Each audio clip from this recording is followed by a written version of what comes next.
Hello student, मैं doctor Manoj Saxena अर्थशास्त्र के एक नए टॉपिक के साथ पुनः उपस्थित हूँ। आज का विषय है रेपो रेट और रिवर्स रेपो रेट।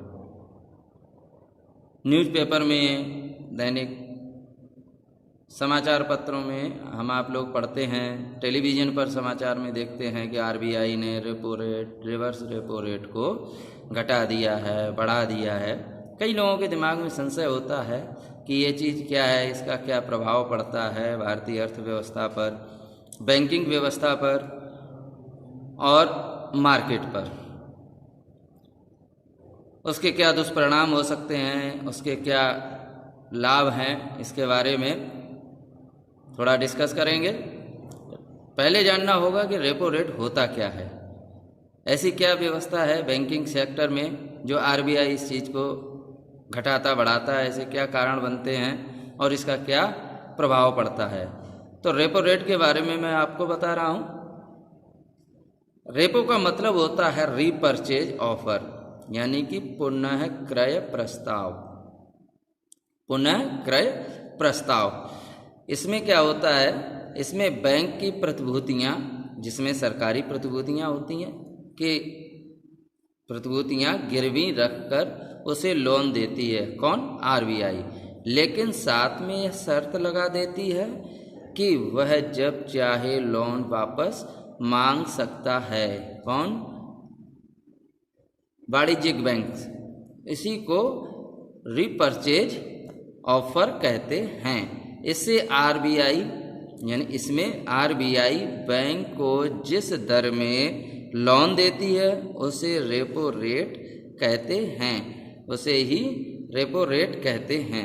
होता क्या है, बैंक्स जब भी उनको रुपए की ज़रूरत पड़ती है, कुछ आवश्यकता हुई अपनी साख को बनाए रखने के लिए, अपने पास नकदी को बनाए रखने के लिए, तो बैंक्स क्या हैं, अपनी जो प्रतिभूतियां हैं उनको आरबीआई के पास, आरबीआई एक ऑफ़र देती है। सीधी सी बात करें तो आरबीआई ऑफ़र करती है कि भाई आपको ये रिक्वायरमेंट है फाइनेंस की, तो आप चाहें तो यहाँ से, हमारे यहाँ से लोन ले सकते हैं। तो जो वाणिज्यिक बैंक हैं वो अपनी प्रतिभूतियाँ, जिनमें सरकारी प्रतिभूतियाँ होती हैं, उनको वहाँ पर गिरवी रखता है, उस पर वो लोन लेती हैं और उस पर जो ब्याज, कौन?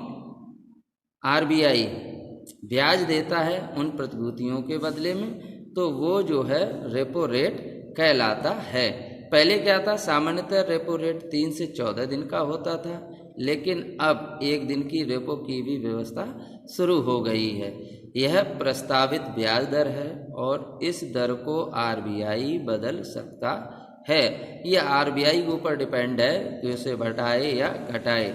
वो ऐसे कुछ कारण होते हैं जिस कारण से आरबीआई रेपो रेट को कम या ज़्यादा करते हैं। वो 2 कारण हैं, एक तो जब मार्केट में मंदी छाई हुई हो, या मंदी आने की संभावना है, या मंदी चल रही है, या महंगाई है। तो होता क्या है, आरबीआई ऐसी कंडीशन में जब रेपो रेट बढ़ता है तो क्या होगा, जो वाणिज्यिक बैंक है उनको महंगा ऋण मिलेगा। जब उनको महंगा ऋण मिलता है तो वो उनकी तरलता, यानी कि उनके पास जो पैसा है वो कम होता है, यानी कि मार्केट में जो तरलता है वो, उनके पास पैसा कम होगा, तो वो जो लोन हम आप लोग बैंक से, वाणिज्यिक बैंक से लेते हैं, जो पैसा लेते हैं या बैंक से हमको ब्याज मिलता है, उसमें बैंक, वाणिज्यिक बैंक अपने इंटरेस्ट में कटौती कर देते हैं, जिससे मार्केट में तरलता कम हो जाती है। ठीक है। और मंदी की स्थिति में क्या होता है, यानी महंगाई में रेपो रेट बढ़ा दी जाती है, जिससे कि लोगों के पास पैसा कम पहुँचे। लोगों के पास जब पैसा कम होगा तो अपना मांग कम हो जाएगी उनकी। ठीक इसी का जब मंदी में क्या होता है, मंदी में रेपो रेट को घटा देते हैं, ब्याज दर को घटा देते हैं। जब रेपो कम होगी तो ऋण महंगा जो था पहले महंगाई में, अब ऋण सस्ता होगा। जब ऋण सस्ता होगा तो वाणिज्यिक बैंक के पास तरलता, यानी कि पैसा अधिक होगा। जब अधिक पैसा होगा तो मार्केट में अधिक पैसा, लोगों को अधिक ब्याज दर पर लोन दे, मतलब कम ब्याज दर पर लोन देना और ज़्यादा ब्याज दर पर पैसे वापस लेना, यानी कि हम लोग जो डिपॉजिट करते हैं उस पर इंटरेस्ट बढ़ा देना, ब्याज बढ़ा देना। तो ये चीज़ें होती हैं, तो उससे क्या है, बाजार में जो तरलता है घटाई और बढ़ाई जाती है। इसको हम एक छोटे से डायग्राम के रूप में भी समझ सकते हैं। क्या है कि जब वाणिज्यिक बैंक आरबीआई से क्या है लोन लेते हैं, जो प्रतिभूतियां रख करके जो ऋण लेते हैं, उसकी जो दर होती है वो रेपो दर कहलाई जाती है। अब अगली बात आती है इसके आगे, वो है reverse repo rate. Reverse repo rate क्या होता है? रिवर्स रिपर्चेज ऑफर जिसे हम कहते हैं, ठीक इसका उल्टा होता है किसका? रेपो रेट का। अभी तक जो भी टूल्स थे, जो भी मौद्रिक नीति के बिंदु थे, उनमें सापेक्षता चीज़ें चलती थी, लेकिन रिवर्स रेपो रेट में चीज़ मतलब जो है वो ठीक उसका उल्टा होता है। किसका? जो भी प्रोसेस हो रही है, जैसे आरबीआई ऑफर करती है किसको? वाणिज्यिक बैंक को कि तुम मुझे लोन दो। अभी पिछले में क्या था? रेपो रेट में वाणिज्यिक बैंक ले रही थी लोन, किससे? आरबीआई से। अब इसका उल्टा है, आरबीआई किससे पैसा लेता है? वाणिज्यिक बैंक से, और उस पर वो कुछ इंटरेस्ट देता है किसे? वाणिज्यिक बैंक को। तो वो रिवर्स रेपो रेट कहलाता है।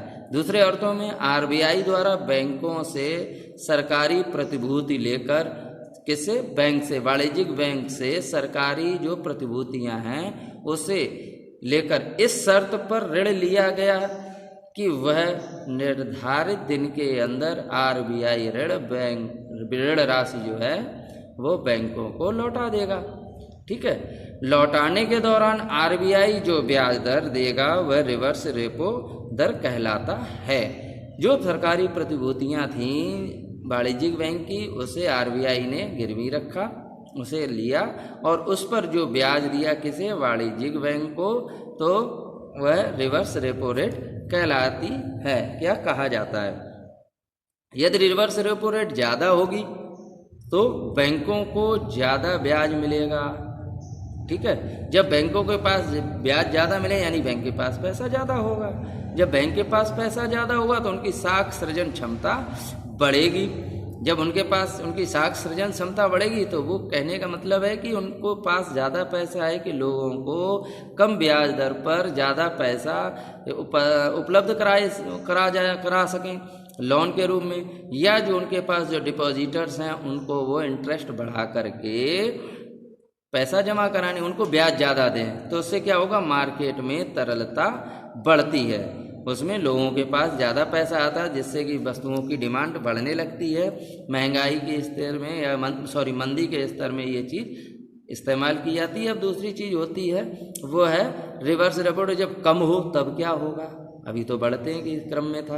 अब यदि रिवर्स रेपो रेट आरबीआई ने कम कर दी तो बैंकों के पास अभी क्या था? ज़्यादा ब्याज पे पैसा मिल रहा था, अब क्या है? कम पैसा मिलेगा, ब्याज दर बैंक को बढ़ जाएगी। बैंकों की, वाणिज्यिक बैंकों के कम ब्याज मिलेगा, कम ब्याज मिलेगा तो उनकी साख सृजन क्षमता घट जाएगी।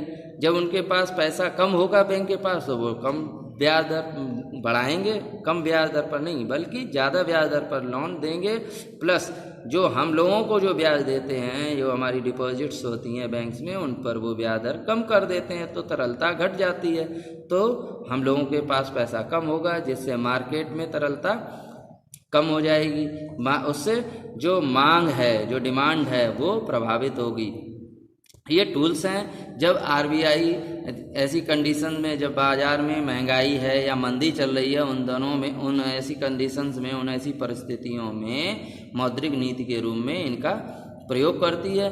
एकमात्र ये रिवर्स रेपो रेट है जिसमें रिवर्स रेपो रेट जब बढ़ाते हैं तो तरलता बढ़ती है, और रिवर्स रेपो रेट घटाते हैं तो मार्केट में तरलता घटती है। एक हम डायग्राम के रूप में फिर इसको भी समझ सकते हैं, जैसे रेपो रेट के बारे में बताया था। इसमें क्या है? आरबीआई है वाणिज्यिक बैंक से लोन लेता है, ठीक है, किसके रूप में? प्रतिभूति के रूप में। बदले में क्या देता है? ब्याज किसे? वाणिज्यिक बैंक में। देखिए ये एरो जा रहा है वाणिज्यिक बैंक से आरबीआई, यानी कि वाणिज्यिक बैंक आरबीआई को लोन देता है और आरबीआई इंटरेस्ट यानी ब्याज देती है किसे? वाणिज्यिक बैंक को। ये समय समय पर घटती बढ़ती रहती है।